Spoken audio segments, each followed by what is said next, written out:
Saudara-saudara, pada waktu Perang Dunia ke-1, Jenderal Stanley Mount, Jenderal Angkatan Darat dari Kerajaan Inggris, diminta oleh pemerintahnya untuk menguasai Baghdad, ibu kota dari negara Irak. Jenderal Stanley mulai melakukan penyelidikan. Yang pertama dilakukannya adalah menyelidiki budaya dan karakter dari bangsa Irak. Ia bertemu dengan seorang yang menggembalakan domba. Di Irak, menggembalakan domba biasanya disertai dengan anjing. Anjing itu sangat berguna, sangat membantu si gembala menjaga agar domba-domba tidak keluar dari kelompoknya. Dan juga dari serangan serigala.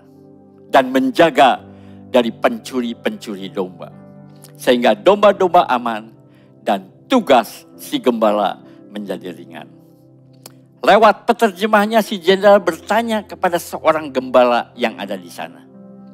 Kalau kamu mau menyembelih anjingmu ini, saya akan kasih 1 pound sterling. Waktu itu 1 pound sangat berharga. Bisa untuk membeli sekitar 6 atau 8 ekor domba. Si gembala berkata, baik Tuan, saya akan menyembelih anjing saya. Bayangkan, saudara, anjing yang setia, yang sangat membantu si gembala, disembelih demi uang 1 pound. Disembelih di dekat kaki si jenderal. Kemudian si jenderal berkata, kalau kamu mau mengulitinya, saya akan kasih 1 pound lagi. Baik Tuan, anjing akan saya kuliti. Jika kamu mau potong dagingnya kecil-kecil, nanti saya kasih 1 pound lagi. Setelah daging dipotong, si jenderal pergi. Si gembala berteriak, kalau saya makan daging ini, Bapak mau memberikan tambahan 1 pound lagi? Cukup. Saya tidak mau kasih uang lagi. Kemudian si jenderal berkata kepada prajurit-prajuritnya, jangan takut bertempur dengan bangsa Irak. Mental atau karakter mereka tidak ada harganya, tidak ada value-nya. Negeri ini adalah a country with no value. Bayangkan anjingnya yang setia, yang menjaga ternaknya dari serigala, yang menjaga ternaknya dari pencuri, disembelih, dikuliti, kemudian dipotong kecil-kecil hanya karena duit 3 pound. Benar-benar a country with no value. Saya ingat gembala sidang gereja Dewi Sartika dulu. Pendeta Petrus Kiantono. Ia jualan ikan di Pasar Baru. Ia kedatangan langganannya dari luar kota. Yang kalau beli ikan banyak, saudara. Yang datang ke rumahnya untuk membeli ikan pada hari Minggu pagi. Petrus berkata, Minggu pagi adalah waktu untuk saya beribadah. Tunggu 2 jam lagi. Pulang dari gereja, saya akan melayani Bapak. Si pembeli berkata, wah 2 jam sih terlalu lama. Saya akan beli seorang ke orang lain saja. Sambil tersenyum si berkata, terserah Bapak. Tetapi ternyata orang itu menunggu 2 jam. Kenyataannya ia tidak membeli ikan kepada orang lain. Jadilah jemaat yang memiliki value. Contohlah Petrus. Bukan si gembala itu yang no value. Demi uang langsung anjing setianya disembelih. Demikian juga kita. Jangan hanya demi uang. Demi kesenangan kita langsung ibadah ditinggalkan. Langsung Yesus ditinggalkan. Jadilah jemaat Berea yang memiliki value. Yang memiliki nilai-nilai yang luhur. Yang menyenangkan hati Yesus. Saya suatu saat melihat satu pepatah. Kita percaya Yesus itu baik, sangat baik. Tapi persoalannya, apakah Yesus percaya dengan kita. Karena hanya dengan sedikit uang, sedikit kesenangan, langsung kita tinggalkan ibadah, langsung kita tinggalkan Yesus. Renungkan, jadilah jemaat Berea yang memiliki value, yang menyenangkan hati Tuhan. Amin. Pertolongan kita adalah dalam nama Tuhan yang menciptakan langit dan bumi, yang dengan setia memelihara selama-lamanya dan tidak pernah meninggalkan pekerjaan tangannya. Oh, kami bersyukur, kami merasakan sepanjang minggu ini betapa Tuhan menyertai kami, betapa Tuhan memberkati kami. Itulah sebabnya selayaknya lah kami yang telah menerima kebaikan Tuhan datang untuk beribadah, datang untuk memuji Tuhan. Biarlah pujian ini menyalurkan rasa syukur kami, rasa terima kasih kami kepada Engkau. Dan kami percaya firman Tuhan juga akan membuat kami tidak menyimpang ke kiri dan ke kanan. Karena firman Tuhan adalah kompas, adalah acuan arah daripada kehidupan orang Kristen yang menyembah-Mu. Terima kasih Tuhan, terima kasih. Kami akan membuka ibadah kami. Oleh karena itu ya Tuhan, urapi song leader yang membawakan ujian, yang memimpin pujian, agar kami sama-sama bisa menyalurkan rasa syukur kami, rasa terima kasih kami melalui pujian yang dipersembahkan kepada Engkau. Kau juga urapi setiap para pemain musik dan juga tim media, sehingga kita semua merupakan suatu kesatuan, memuliakan Engkau, dan hanya nama Yesus saja yang dipuji dan dimuliakan. Kau urapi juga hamba-Nya yang membawakan firman Tuhan. Biarlah firman Tuhan benar-benar merupakan kompas bagi kehidupan kami. Sehingga kami tahu apa yang harus kami lakukan yang sesuai dengan arahan dari firman Tuhan. Terima kasih Tuhan, terima kasih. Dan sebentar kalau kami menikmati perjamuan kudus, biarlah Tuhan pimpin perjamuan kudus. Sehingga kami makin dekat, makin melekat dengan Engkau lewat perjamuan kudus. Terima kasih Tuhan, terima kasih.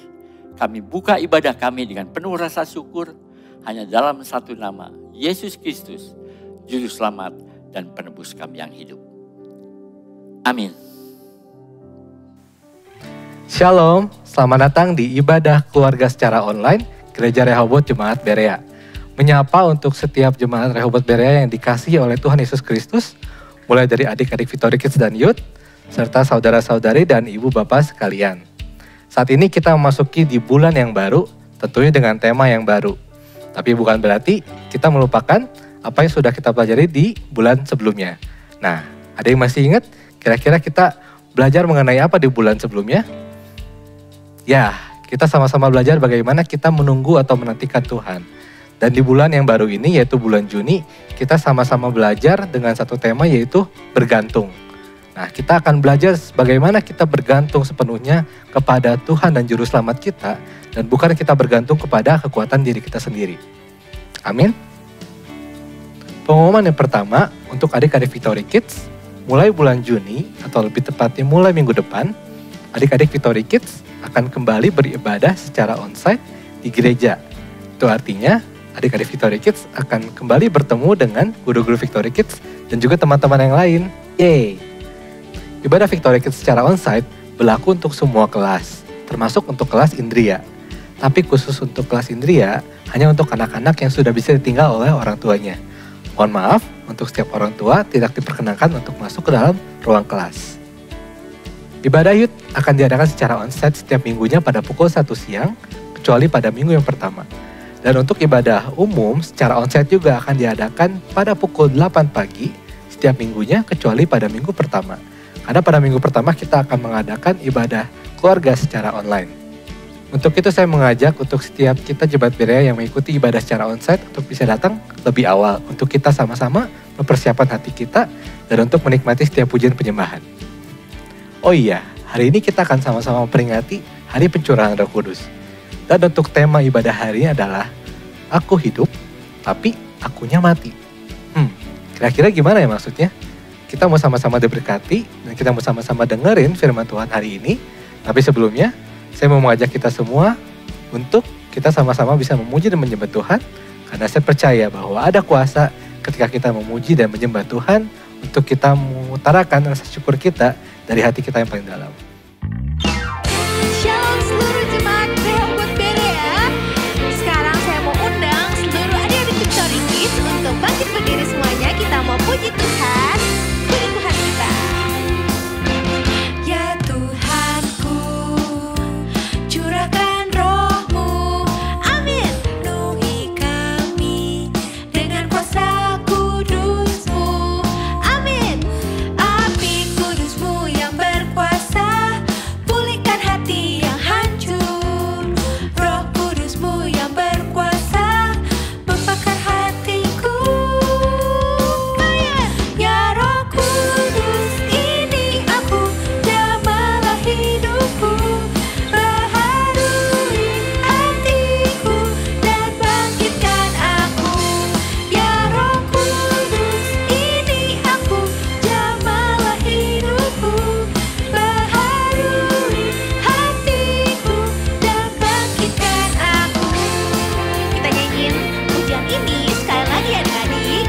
Yuk semangat yuk.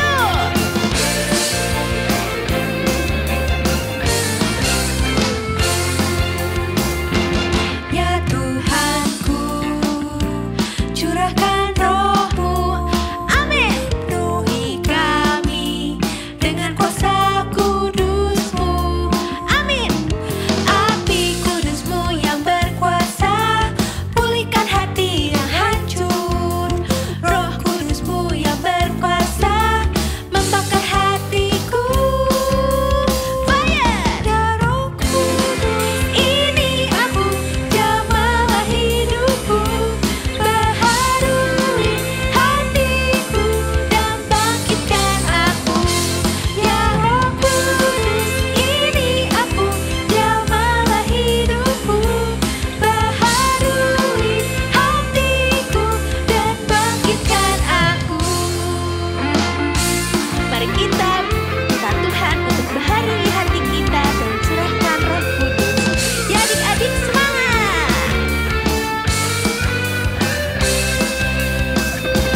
Ya Roh Kudus, ini aku, jamalah hidupku.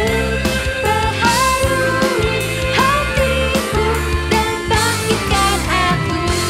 Ya Roh Kudus, ini aku, jamalah hidupku. Baharui hatiku dan bangkitkan aku. Yeay. Mari sama-sama seluruh gereja Rehoboth Berea, seluruh jemaat, mari kita sama-sama bersemangat. Kita mau lebih semangat lagi dari adik-adik Victory Kids. Kita mau muji Tuhan. Mari kita tinggikan Tuhan kita. Amin.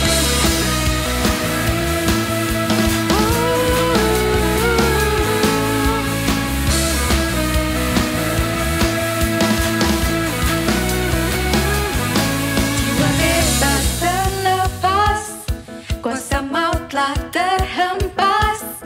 Nama Yesus pemenang, nama Yesus jawaban.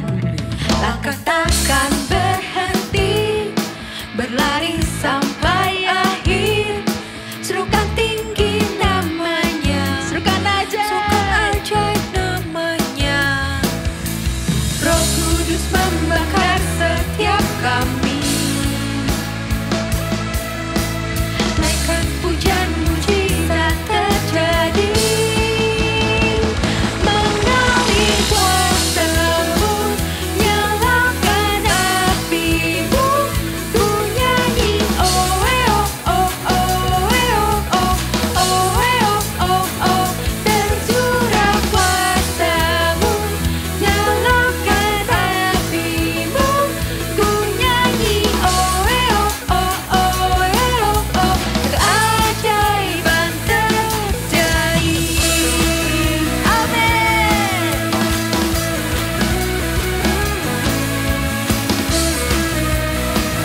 Kudus membakar setiap kami. Naikkan pujian, mujizat terjadi.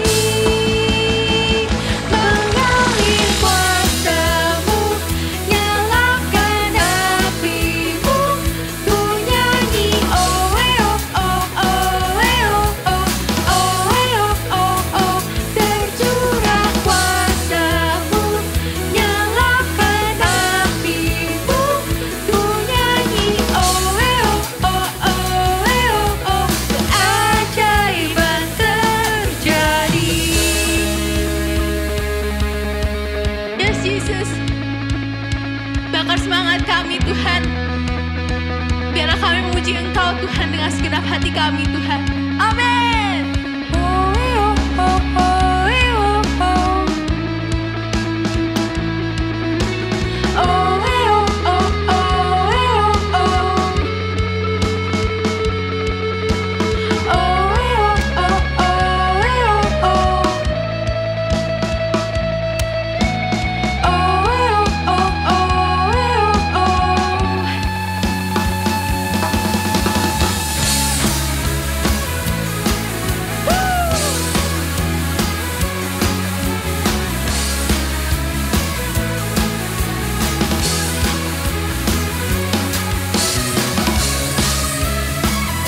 Puji Dia.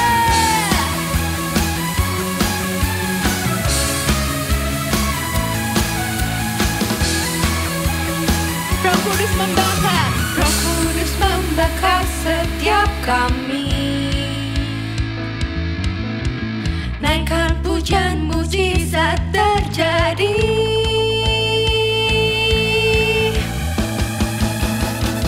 Mengalir kuasa-Mu, nyalakan api-Mu. Ku nyanyi oh oh oh oh oh oh. Mengalir kuasa-Mu, nyalakan api-Mu. Ku nyanyi oh oh oh. Keajaiban terjadi.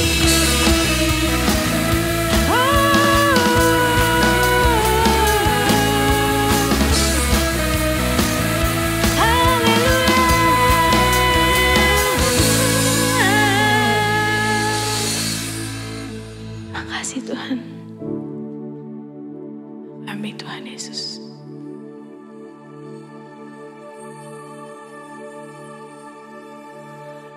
Roh-Mu yang hidup penuhiku, mengalir dalamku.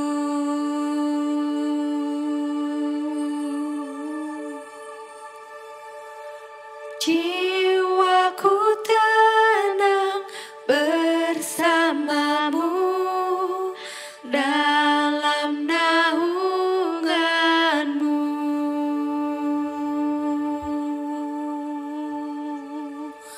Ku buka hati untuk jamahan-Mu, berserah penuh di hadirat-Mu.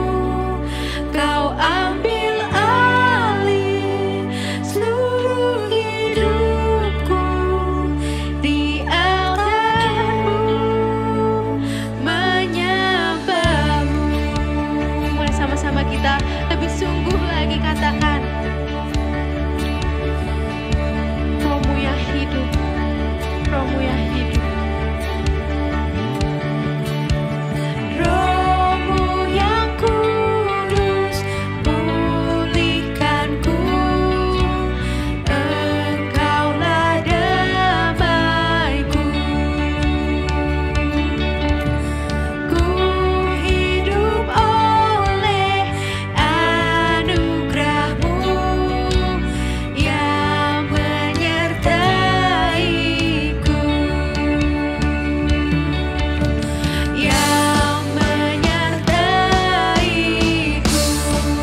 saat ini, marilah kita bangkit berdiri bersama dan sama-sama menyatakan pengakuan iman rasuli. Aku percaya kepada Allah, Bapa yang Maha Kuasa, Pencipta langit dan bumi, dan kepada Yesus Kristus, Anaknya yang tunggal, Tuhan kita, yang dikandung daripada Roh Kudus, lahir dari perawan Maria, yang menderita sengsara di bawah pemerintahan Pontius Pilatus, disalibkan, mati, dan dikuburkan, turun ke dalam kerajaan maut. Pada hari yang ketiga, bangkit dari antara orang mati, naik ke surga, duduk di sebelah kanan Allah, Bapa yang Maha Kuasa.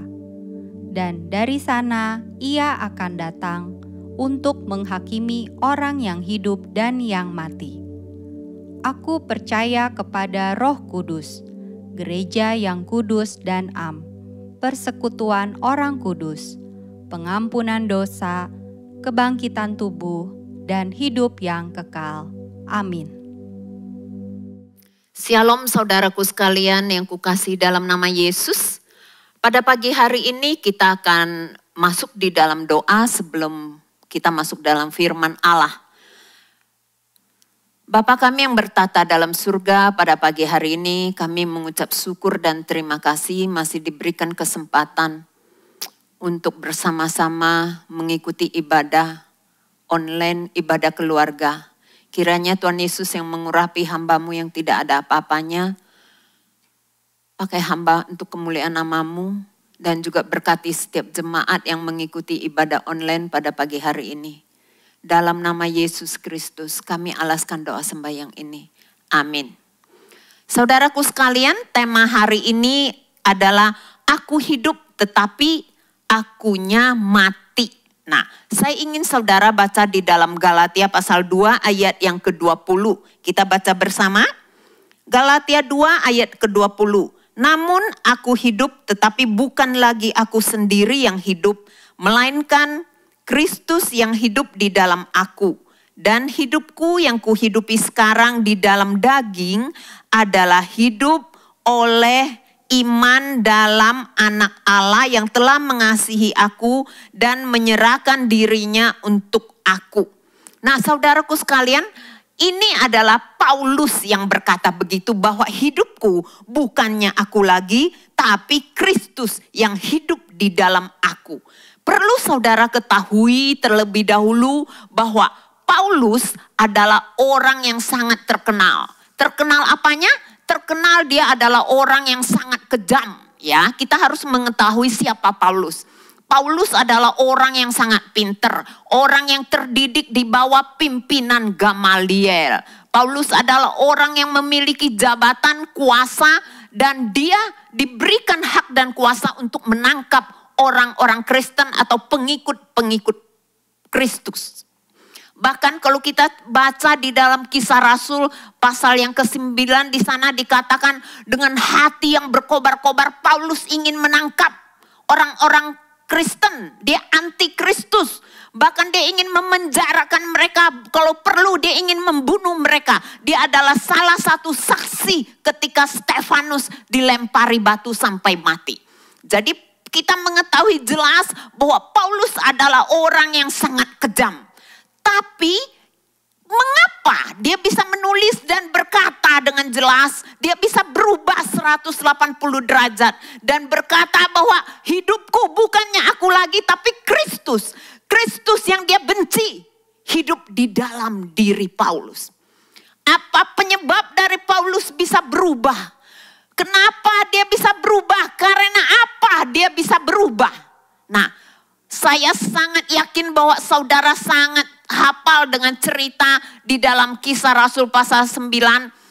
Hal yang pertama yang akan kita pelajari ialah Paulus bisa berubah karena dia mengalami perjumpaan secara pribadi dengan Kristus. Perjumpaan secara pribadi waktu dalam perjalanan menuju ke Damsik. Di mana tujuan pertamanya ialah untuk menangkap pengikut-pengikut Kristus. Tapi dalam perjalanan itu dia berjumpa dengan Kristus secara pribadi. Di dalam perjalanan itu ketika dia berjumpa secara pribadi dengan Kristus, pada saat itu matanya menjadi buta. Dia tidak dapat melihat, ya. Dan dia berkata, "Siapakah engkau, Tuhan?" Dan Yesus menjawab, "Akulah Yesus yang engkau aniaya." Nah, saudaraku sekalian, pada saat dia tidak bisa melihat, dia menjadi buta, maka dia dituntun oleh orang untuk menuju ke Damsyik. Matanya buta, tapi hatinya tidak buta. 3 hari itu dia tidak makan, tidak minum. Walaupun mata jasmaninya tidak melihat, tapi saya percaya Roh Kudus saat itu terus berbicara kepadanya selama 3 hari. Sehingga waktu dia tiba di Damsyik, dia tinggal di rumah salah seorang yang bernama Yudas. Pada saat itu Tuhan berbicara kepada Ananias, yaitu murid daripada Kristus. Tuhan memerintahkan kepada Ananias untuk datang dan menumpangkan tangan ke atas Saulus. Dan matanya dicelikan, bisa melihat. Bukan hanya matanya terbuka, tapi hati dari Paulus juga ikut terbuka dan menerima Kristus sebagai Tuhan dan Juru Selamatnya. Nah, pertemuan pribadi itulah yang mengubah Saulus menjadi Paulus. Pertemuan pribadi itulah yang saya katakan, Saulus mati, keakuan Saulus mati, tapi Paulus hidup. Jadi Saulus masih hidup, tapi bukan lagi dirinya sendiri, bukan keakuannya sendiri, tapi Kristus yang hidup di dalamnya. Oleh sebab itu saya kasih tema, aku hidup, yaitu Paulus masih hidup, tetapi keakuannya sebagai Saulus telah mati. Nah, sejak hari itu, maka Saulus tidak merasa yang hidup di dalam dirinya adalah dirinya sendiri. Tidak. Tapi yang hidup di dalam dirinya adalah Kristus yang dia aniaya itu. Sejak hari itu, maka hidupnya berubah. Dia tidak lagi menjadi orang yang haus darah menangkap pengikut Kristus. Dia telah diubahkan oleh Roh Kudus, ya, menjadi seorang yang haus jiwa, mencari jiwa untuk kerajaan Allah. Dari seorang yang kejam telah Tuhan rubahkan menjadi seorang yang penuh kasih. Dari seorang yang sangat sombong, ya. Saulus asalnya sangat sombong karena dia orang yang terkenal, dia orang yang terdidik, dia orang yang dihormati, dia juga orang yang kaya. Tapi Saulus yang begitu sombong itu telah mati. Dan yang ada di dalam dirinya ialah Paulus yang telah diubahkan oleh Roh Kudus. Saya percaya bahwa saudara dan saya juga sama. Saudara dan saya kalau mengalami perjumpaan pribadi dengan Kristus, maka saudara dan saya akan berubah. Karena Roh Kudus yang mengurapi Saulus, Roh Kudus juga yang mengurapi Petrus, dan Roh Kudus juga yang mengurapi semua pengikut-pengikut Kristus. Dan pengikut Kristus yang dulunya hidup di dalam kepentingan diri sendiri, hidup di dalam kedagingannya sendiri, mereka berubah. Karena Roh Kudus yang mengubahkan setiap pengikut Kristus. Roh Kudus yang sama juga sanggup mengubahkan kita menjadi manusia-manusia baru. Oleh sebab itu saudaraku, kalau saudara mau mengenal seseorang, apakah dia sudah mengalami perjumpaan pribadi dengan Kristus atau belum, kita tinggal lihat kehidupannya.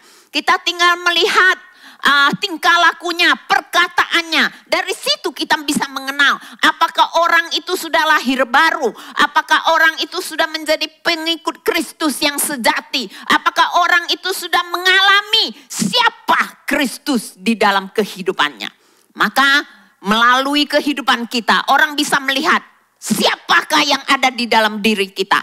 Kalau kita semakin sombong, kenyataannya diri kita, kedagingan kita, keegoisan kita semakin kelihatan, maka saya percaya Kristus tidak akan kelihatan dalam kehidupan kita. Tapi semakin kita belajar rendah hati, Semakin kita diubahkan oleh Roh Kudus, maka kita akan melihat Kristus hidup di dalam kita.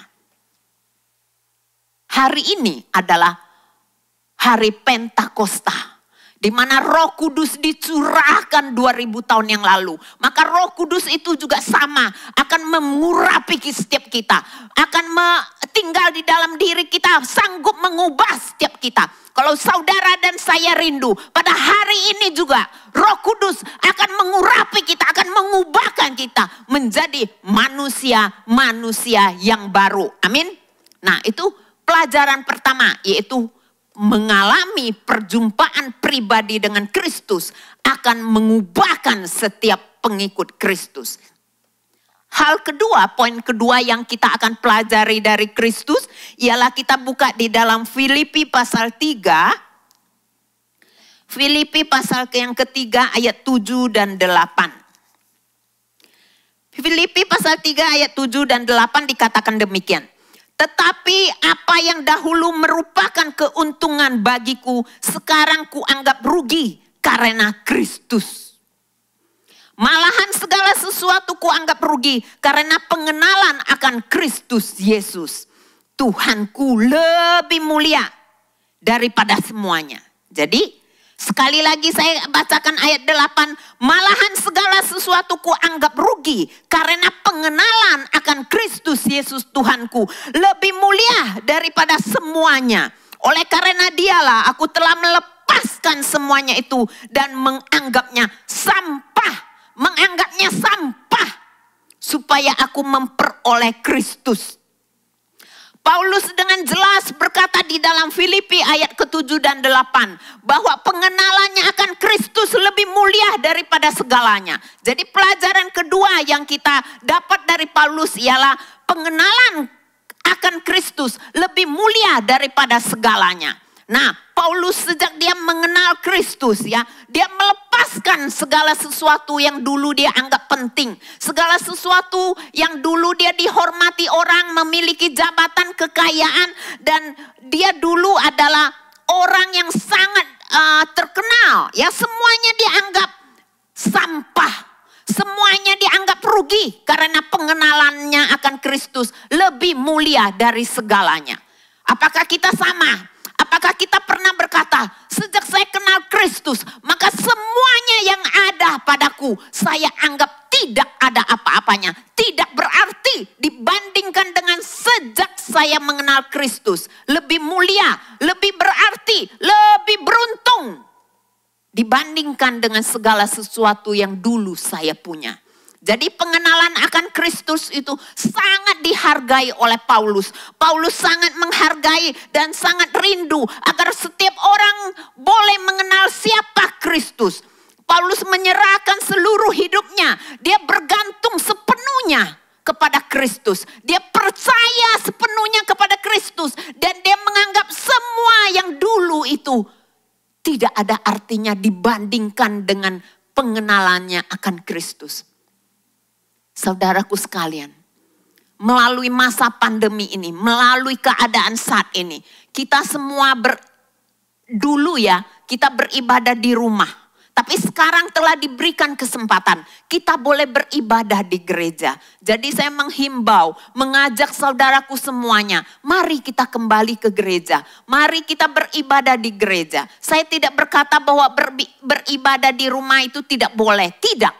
Tapi saya merasakan beribadah di rumah itu tidak sama dengan kita ibadah langsung di tempat ini. Dan kita ingat firman Allah dalam Ibrani 10 ayat 25 dikatakan, jangan meninggalkan pertemuan-pertemuan ibadah kita. Mari saudaraku, betapa indahnya kalau kita bisa bertemu kembali. Kita bisa ibadah kembali. Keadaan Indonesia sudah aman, keadaan saat ini sudah diizinkan untuk beribadah. Mari kita berlomba-lomba untuk datang beribadah di gereja. Saya percaya Tuhan akan memberkati setiap kita. Saya senang waktu mendengar pengumuman bahwa minggu depan anak-anak Victory Kids sudah bisa ibadah onsite. Saya membayangkan 2 tahun lebih tidak bertemu dengan anak-anak Victory Kids. Mereka 2 tahun lebih pasti pertumbuhannya sangat cepat. Anak-anak pertumbuhannya sangat cepat ya. Anak-anak melejit tinggi. Tapi kita yang sudah tua menciut pendek. Mereka menjadi besar. Nanti waktu kita ketemu minggu depan pasti banyak yang bilang pangling. Ini anak siapa? Kita pangling. Hai anak-anak Victory Kid yang semangat ya, minggu depan datang beribadah ke gereja, yang semangat ya. Ajak papa mama yang sudah lama tidak ke gereja, ajak bersama-sama kita beribadah, kita memuji Tuhan, kita merasakan kehadiran Allah. Oh, ibadah di rumah saya katakan seperti nonton ibadah. Tidak semua sih, memang ada yang konsen, sungguh-sungguh konsen beribadah. Ada, saya tidak merendahkan, tidak ya. Ada yang sungguh-sungguh beribadah, tapi sebagian besar waktu ibadah terganggu dengan suara. Misalkan nih ibadah, ibu-ibu sibuk, ada yang sambil bekerja, sambil ikuti ibadah. Atau mungkin waktu lagi ikuti ibadah, kalau yang pakai handphone tiba-tiba ada WhatsApp masuk. Lihat itu WhatsApp dari siapa, kok penting pindah dulu nanti baru lanjut ibadah. Atau mungkin sambil ngopi. Atau mungkin juga ada yang ibadahnya nggak usah pagi-pagi, nanti aja malam. Sudah malam ngantuk lupa ya. Atau ada yang ya pergi main dulu akhirnya tidak ibadah. Jadi alangkah baiknya kalau kita tetap kembali ibadah ke gereja. Utamakan mencari Tuhan terlebih dahulu. Carilah kerajaan Allah terlebih dahulu. Saya percaya segalanya akan Tuhan tambahkan. Tuhan akan berkati kita lebih dan lebih lagi. Amin. Itu poin yang kedua, yaitu pengenalan akan Kristus. Dan yang ketiga yang saya mau kita belajar dari Paulus, poin ketiga ialah melupakan masa lalu dan fokus kepada tujuan. Itu di dalam Filipi pasal 3 ayat yang ke-13 bagian B dan ayat 14. Saya akan bacakan. Filipi pasal 3 ayat 13 bagian B. Aku melupakan apa yang telah di belakangku dan mengarahkan diri kepada apa yang di hadapanku.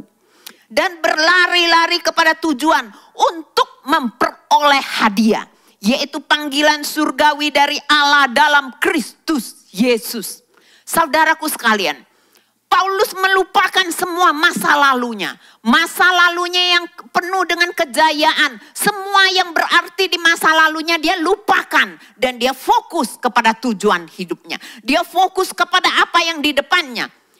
Saya ingat bahwa penghalang orang untuk maju, untuk sukses ialah dia tidak bisa melupakan masa lalunya. Banyak orang yang masa lalunya jaya dan berhasil. Kemudian dia jatuh, bangkrut. Bukannya membuat dia bangkit kembali, sadar. Bukan, malah dia selalu merenung. Dia stres dan memikirkan dulunya saya orang kaya. Dulunya saya orang jaya. Dulunya saya orang berhasil. Dan dia tidak pernah maju-maju. Ada pula orang yang selalu memikirkan masa lalunya yang kelam, masa lalunya yang menyedihkan, sehingga dia tidak bisa maju karena dia mengalami satu trauma. Ya, jadi Paulus menasehatkan kepada setiap kita melupakan masa lalu kita dan belajar fokus kepada apa yang ada di hadapan kita dan berlari-lari kepada apa? Tujuan untuk memperoleh hadiah, yaitu panggilan surgawi. Dengan jelas Paulus ingin mengingatkan kepada kita bahwa yang terutama tujuannya ialah apa yang di depan, yaitu panggilan surgawi. Paulus sangat menyadari bahwa hidup dalam dunia ini sementara. Dia sangat menyadari itu. Makanya dia pernah menulis, saudara baca di surat, dia pernah menulis mengatakan bahwa kalau dia bisa pulang, dia mati, itu keuntungan. Karena dia bisa ketemu dengan Tuhan Yesus muka dengan muka. Tapi kalau dia masih hidup adalah bekerja untuk memberi buah. Jadi Paulus memfokuskan hidupnya kepada tujuan. Kalau dia memang masih hidup, dia memiliki satu tujuan. Yaitu mencari jiwa, membawa jiwa untuk kerajaan Allah. Dia memiliki fokus kepada tujuan hidupnya. Saudaraku sekalian, apa tujuan hidup kita? Tujuan hidup Paulus bukan dunia ini. Kalau dunia ini yang dia mau, maka dia tidak akan tinggalkan masa lalunya. Tapi tujuan hidupnya ialah kepada Kristus. Sampai dia berani berkata, hidupku bukannya aku lagi. Dia tahu bahwa sejak dia percaya Yesus, hidupnya adalah milik Kristus. Dan dia tahu bahwa hidup mati kita ada di tangan Kristus. Dia tahu persis bahwa panggilannya adalah dari surga. Dan Paulus menyadari bahwa kita di dunia ini adalah menumpang sementara. Jangan kita mempertahankan apa yang sementara ini. Saudaraku sekalian, kalau saudara dan saya tujuan hidupnya apa? Kalau saudara tujuan hidupnya adalah dunia, maka saudara tidak usah ke gereja. Kalau saudara tujuan hidupnya ialah kedagingan ini, kesenangan sementara ini, maka saudara tidak perlu percaya kepada Kristus. Karena orang yang percaya Kristus harus menyangkal diri untuk mengikut Kristus.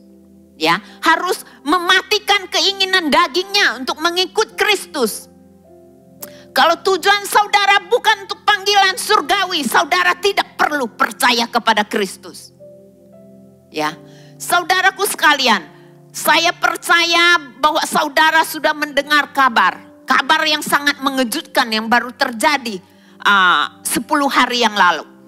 Di mana kita mendapatkan berita bahwa anak dari Bapak Ridwan Kamil ya hilang di Sungai Are di mana dia berenang. Waktu mendengar kabar itu, berita itu, terus terang saya sangat sedih. Saya yang bukan orang tua kandungnya, saya merasa sedih. Sampai kejadian gitu, apalagi orang tua kandungnya Bapak Ridwan Kamil. Kalau saya bertemu dengan Bapak Ridwan Kamil, saya ingin mengatakan saya turut berbelasungkawa.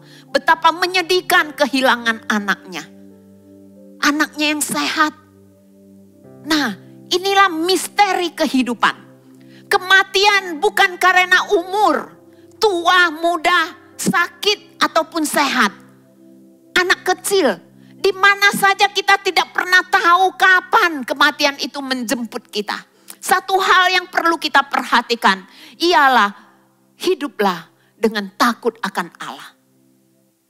Bahkan Paulus berkata kalau dia adalah milik Kristus, maka dia ingin hidupnya serupa, mirip dengan Kristus, mirip dengan kematian Kristus, kebangkitan Kristus. Dia merasakan bahwa hidup ini sungguh adalah milik Kristus. Bergantung sepenuhnya kepada Kristus. Coba kita baca Roma pasal 14. Ayat yang sangat-sangat indah. Perhatikan perkataan-perkataannya. Roma pasal 14 ayat yang ke-7 sampai ke-9. Sebab tidak ada seorang pun di antara kita hidup. Tidak ada seorang pun di antara kita yang hidup untuk dirinya sendiri. Dan tidak ada seorang pun yang mati untuk dirinya sendiri. Sebab jika kita hidup untuk Tuhan. Dan jika kita mati untuk Tuhan. Jadi baik hidup atau mati, kita adalah milik Tuhan. Sebab untuk itulah Kristus telah mati dan hidup kembali. Supaya Ia menjadi Tuhan baik atas orang-orang mati maupun atas orang-orang hidup. Luar biasa ketiga ayat ini luar biasa. Mengingatkan kepada kita bahwa hidup mati kita adalah milik Kristus. Hidup kita ini bukan milik kita sendiri lagi, tapi milik Kristus. Oleh sebab itu orang yang kaya jangan sombong, karena kalau kita mati tidak bawa apa-apa. Orang miskin tidak perlu minder. Tidak usah minder ya. Karena kaya maupun miskin sama, waktu pulang tangan kita tidak membawa apa-apa. Marilah kita mau fokus kepada Kristus. Kita mau menjadi saksi Kristus. Kita mau belajar dari Paulus. Kalau memang Kristus sudah mati buat kita, kita harus menyerahkan hidup kita sepenuhnya untuk sungguh-sungguh melayani Dia, karena Kristus sudah terlebih dahulu melayani kita. Ya, kalau Kristus sudah memberikan kebaikan-kebaikan kepada kepada kita dan kita sudah merasakan, sudah menerima kebaikan-kebaikan Tuhan. Marilah kita salurkan juga kebaikan-kebaikan untuk sesama kita. Kristus sudah memberkati kita, marilah kita jadi saluran berkat bagi sesama. Saudaraku sekalian, kalau Kristus sudah melayani kita, mari kita mau saling melayani. Kristus mengasihi kita, oleh sebab itu mari kita saling mengasihi. Mari arahkan mata kita, arahkan iman kita, fokus hanya kepada Kristus. Fokus kepada salib Kristus. Karena kita tahu tanda-tanda zaman saat ini adalah tanda-tanda akhir zaman. Mungkin ada yang berkata, dari dulu sudah dengar akhir zaman. Tapi saya katakan kepada saudara, tanda-tanda terus mengarah kepada akhir zaman. Saudara bisa melihat. Saudara bisa melihat semua tanda arahnya kepada akhir zaman. Ya, kita melihat keadaan saat ini yang sangat canggih. Orang yang pinter, mereka melalui sosial media, mereka menjadi orang yang maju, orang yang sukses. Lalu bagaimana dengan orang yang tua yang tidak bisa? Mereka yang hanya mengandalkan tokonya. Sedangkan orang saat ini banyak belanja melalui online. Sehingga banyak toko yang sepi. Ya, banyak pekerja-pekerja disusutkan. Kenapa? Karena segala sesuatu yang dulunya pakai uang tunai, sekarang tidak uang tunai lagi. Melalui tinggal tap-tap, kartu kredit dan sebagainya, semuanya menyiutkan. Oh, pekerja-pekerja, bagaimana dengan pengangguran? Bukankah akan lebih banyak kejahatan? Semua tanda-tanda itu kepada akhir zaman, saudaraku sekalian. Oleh sebab itu berjaga-jagalah, Kristus akan segera datang. Saudara percaya atau tidak, Kristus akan datang untuk kedua kalinya. Saya hanya mengingatkan supaya kita semua, mari kita fokus kepada Kristus. Kita arahkan iman kita kepada Kristus. Percaya bahwa kematian hanya di ambang pintu. Kita tidak tahu kapan kita dipanggil Tuhan. Kita hidup di dunia ini hanya pendatang, perantau. Jangan pernah betah. Tapi marilah kita mau arahkan iman kita kepada Kristus. Dan berkata, Yesus, saya percaya. Saya percaya kepadamu, yang saya dapat bawa menghadap Tuhan hanya iman percaya kepada Kristus. Amin. Mari kita masuk dalam doa. Kami mengucap syukur dan terima kasih ya Bapa. Pada pagi hari ini Engkau mengingatkan kepada kami bahwa kami memiliki Roh Kudus yang telah mengurapi Paulus, mengubahkan Paulus. Roh Kudus yang sama juga mengurapi setiap kami yang mengikuti ibadat online ini. Kami akan diubahkan menjadi manusia baru. Tuhan, kami percaya bahwa hidup kami adalah milik-Mu, milik Kristus. Oleh sebab itu kami mau belajar, fokus, biar tujuan hidup kami hanya mengarah kepada Kristus, yaitu panggilan surgawi. Seperti Engkau memanggil Paulus, demikian juga kami mau belajar untuk berlari-lari kepada tujuan, yaitu panggilan surgawi. Di dalam Kristus Yesus kami akan keluar sebagai pemenang. Dalam nama Yesus Kristus, kami alaskan doa sembahyang ini. Amin. Marilah kita berdoa. Bapa kami yang ada di surga, kami bersyukur Tuhan. Biarlah firman Tuhan itu Kau meteraikan dalam hati kami. Biarlah hidup kami adalah hidup yang bergantung kepada Tuhan.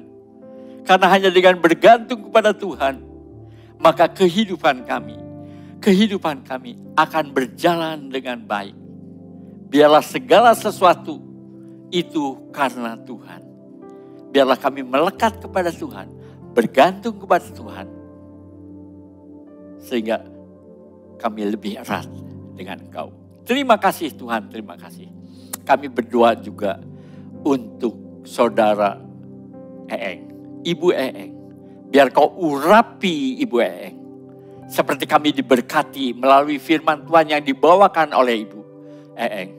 Biarlah orang lain pun mendapat banyak berkat lewat kesaksian Ibu Eeng. lewat perkataan Ibu Eng. Biarlah nama Tuhan ditinggikan dan dimuliakan. Dan sebentar kalau kami akan menerima perjamuan kudus, biarlah Tuhan pimpin juga. Sebagai perjamuan kudus ini membuat kami makin dekat, makin melekat kepada Tuhan. Terima kasih Tuhan, terima kasih. Dalam nama Yesus kami berdoa, kami mengucap syukur. Amin. Sebentar kita akan menikmati perjamuan kudus. Perjamuan kudus adalah perintah Tuhan, bukan aturan gereja. Yesus sendiri menganjurkan agar kita melakukan perjamuan kudus. Sebelum kita menikmati perjamuan suci atau perjamuan kudus, hendaklah kita memeriksa hati kita, menguji hati kita. Kalau ada sesuatu yang tidak berkenan dalam hati kita, biarlah Tuhan ampuni segala kesalahan kita. Sucikan kita. Sehingga kita semua yang menikmati perjamuan kudus, menikmatinya dengan hati yang dikuduskan oleh Roh Kudus. Sehingga kita layak dalam perjamuan kudus ini. Dan saya ingatkan saudara-saudara yang belum dibaptis, yang belum dipermandikan, jangan ambil dulu roti dan anggur. Sekali lagi, perjamuan kudus, hal yang kudus. Oleh karena itu, ujilah hati kita, sehingga kita layak menikmati perjamuan kudus ini. Mari kita masuk dalam doa. Bapa kami yang ada di surga, sebentar kami akan menikmati perjamuan kudus. Persatuan yang erat dengan Yesus Kristus. Sehingga tidak ada suatu kuasa pun yang bisa memisahkan kami orang percaya. Sebagai tubuh Kristus dan Yesus sebagai kepala. Terima kasih Tuhan. Terima kasih. Sekali lagi kuduskan diri kami sesuai dengan perjamuan kudus yang sebentar kami akan nikmati. Terima kasih Tuhan. Terima kasih. Dalam nama Yesus kami berdoa, kami mengucap syukur. Amin.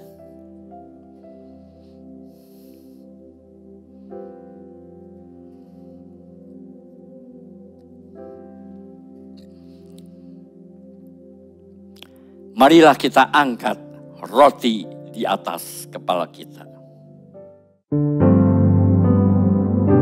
Salibnya, salibnya,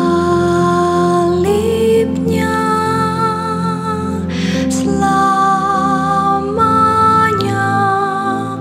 mulia.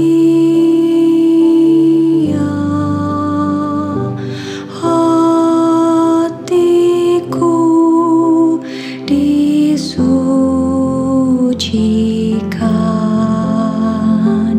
oleh darah Yesus.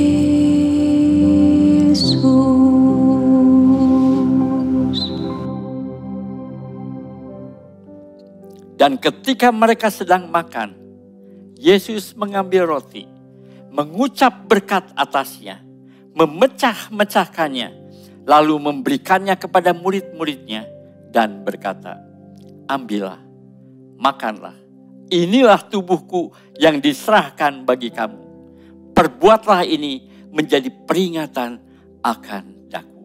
Bukankah roti yang kita telah pecahkan adalah persekutuan dengan tubuh Kristus?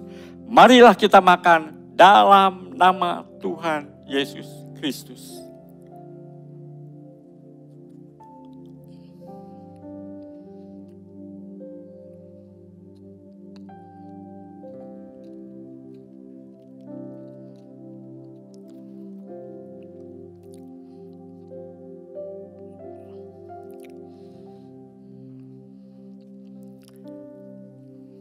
Marilah kita angkat air anggur di atas kepala kita.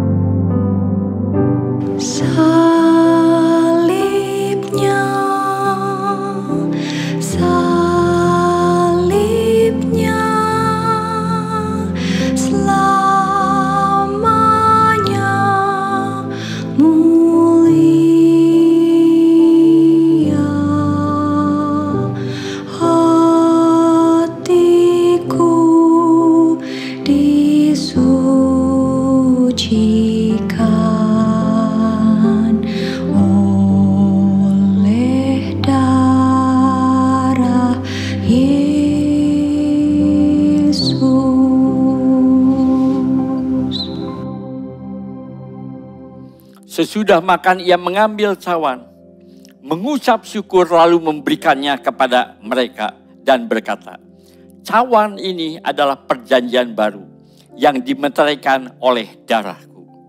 Minumlah kamu semua, sebab inilah darahku, darah perjanjian yang ditumpahkan bagi banyak orang untuk pengampunan dosa. Perbuatlah ini setiap kali kamu meminumnya, menjadi peringatan akan daku. Bukankah cawan pengucapan syukur yang atasnya kita ucapkan syukur adalah persekutuan dengan darah Kristus? Marilah kita minum dalam nama Tuhan Yesus Kristus.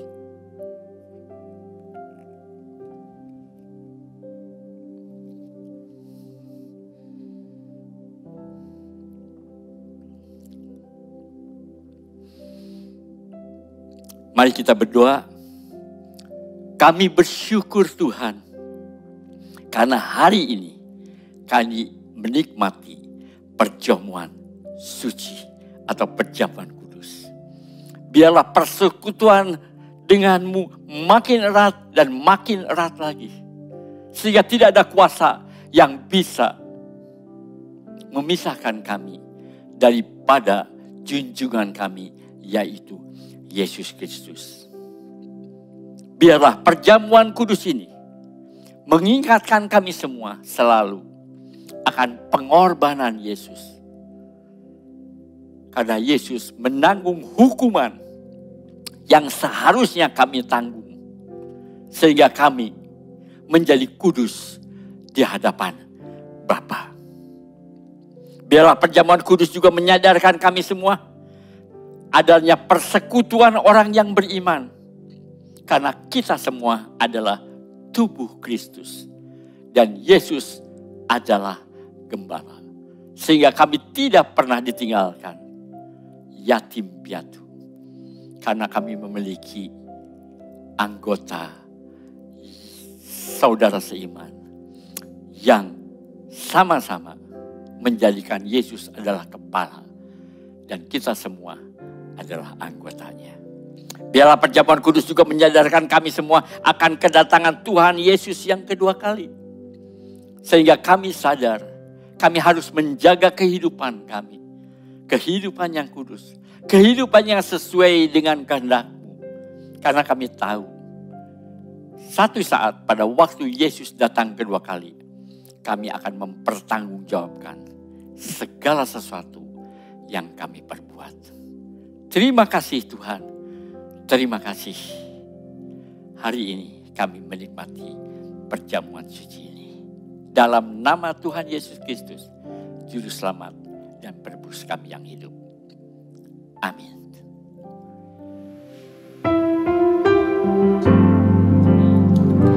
Darah-Mu Yesus sucikan daku. Darah-Mu Yesus bebaskanku. Darah-Mu Yesus ubahkan daku. Ku dijadikan baru. Darah-Mu Yesus sucikan daku. Darah-Mu Yesus bebaskanku. Darah-Mu Yesus ubahkan daku. Ku dijadikan baru. Ku dijadikan baru. Ku dijadikan baru.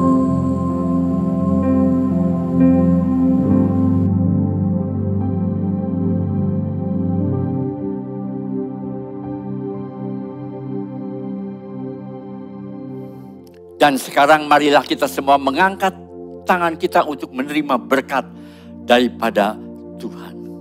Kiranya berkat dari Allah Bapa, kasih karunia damai sejahtera dan sukacita daripada Tuhan Yesus, dan persekutuannya Roh Kudus menyertai saudara-saudara dari saat ini sampai Maranatha. kedatangan Tuhan Yesus yang kedua kali. Amin.